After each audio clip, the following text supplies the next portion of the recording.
అంటే కానీ శ్రవణ్ గారు గడిచిన 4 సంవత్సరాల 9 నెలల కాలంగా మీరు ప్రభుత్వం పైన పోరాటం చేస్తున్నారు. No doubt, I agree. రకరకాల రూపాల్లో మీరు ఫైట్ చేస్తున్నారు, లీగల్గా ఫైట్ చేస్తున్నారు, చాలా ఇబ్బందులు ఫేస్ చేశారు. మీ పైన కేసులు అయ్యి బెదిరింపులు, మీరు ప్రాణభయం ఉందంటూ పోలీసుల దాకా వెళ్ళే ప్రయత్నం దాకా చూసాం.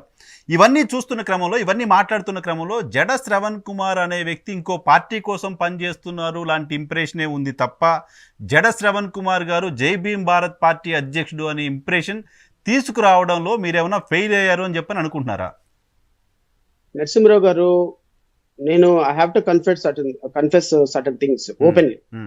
నేను జై భీమ్రావ్ భారత్ పార్టీ పెట్టుకున్నది 2022 ఏప్రిల్ 14. సో నేను మ్యాక్స్ 1.5 year అవుతుందేమో, ఇంకా రేపు ఏప్రిల్ కి 2 years వస్తుంది. ఈ 2 సంవత్సరాల్లో 1.5 సంవత్సరంలో నేను నా పార్టీ తరఫున ఎంత చేయాలో అంత నాకున్న ఆర్థిక స్తోమతను బట్టి నేను చేశాను. నేనేదో కోట్ల రూపాయలు ఖర్చు పెట్టాను అని చెప్పలేను. ప్రజల ముందుకెళ్ళి పెద్ద 100 కోట్ల రూపాయలు ఖర్చు పెట్టి లేకపోతే ప్రజల మనల్ని పొందాను అని చెప్పడానికి కూడా సిద్ధంగా లేను. మాలాంటి ఒక చిన్న పార్టీలకి 10 రూపాయలు 20 రూపాయలు పోగేసుకుని అడ్వకేట్ గా వచ్చిన డబ్బుల్లో నుంచి కొంత తీసి మేము రాజకీయం చేసే సందర్భంలో మాకు కొన్ని డిఫికల్టీస్ ఉంటాయి. మాకు ఆర్థిక పరమైన వనరులు సపోర్ట్ లేని కారణంగా మేము అంత తీవ్రంగా ప్రజల్లోకి వెళ్ళని మాట అయితే నేను వాస్తవం, నేను దాన్ని ఒప్పుకుంటా.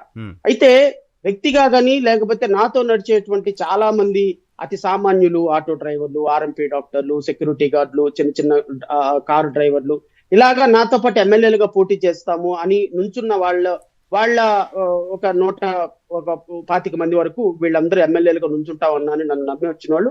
మేము మా స్థాయిలో చిన్న చిన్నగా పోరాటాలు చేస్తున్నాము, ర్యాలీలు చేస్తున్నాం, ప్రజా సమస్యల మీద పోరాటం చేస్తున్నాం. అనుకున్న స్థాయిలో అంటే కంపేర్ టు పవన్ కళ్యాణ్, చంద్రబాబు నాయుడు గారు, పవన్ కళ్యాణ్, జగన్మోహన్ రెడ్డి గారితో కంపేర్ చేసుకుంటే మేము అసలు ఏ క్వశ్చన్ సరిపోము. కానీ మేము కూడా ఎగ్జిస్టెన్సీ కోసం చిన్న చిన్న పనులు చేసిన మాట వాస్తవం. అదేదో పెద్దగా చేసామని చెప్పడానికి సిద్ధంగా లేను. నెంబర్ 2, ప్రజల్లోకి రాలేదు అంటే 1.5 సంవత్సరంలో ప్రజల్లోకి నేను అలాంటి నిరుపేద ఒక పార్టీ పెట్టుకుంటే ఎలా రాగలడో మీకు తెలుసు.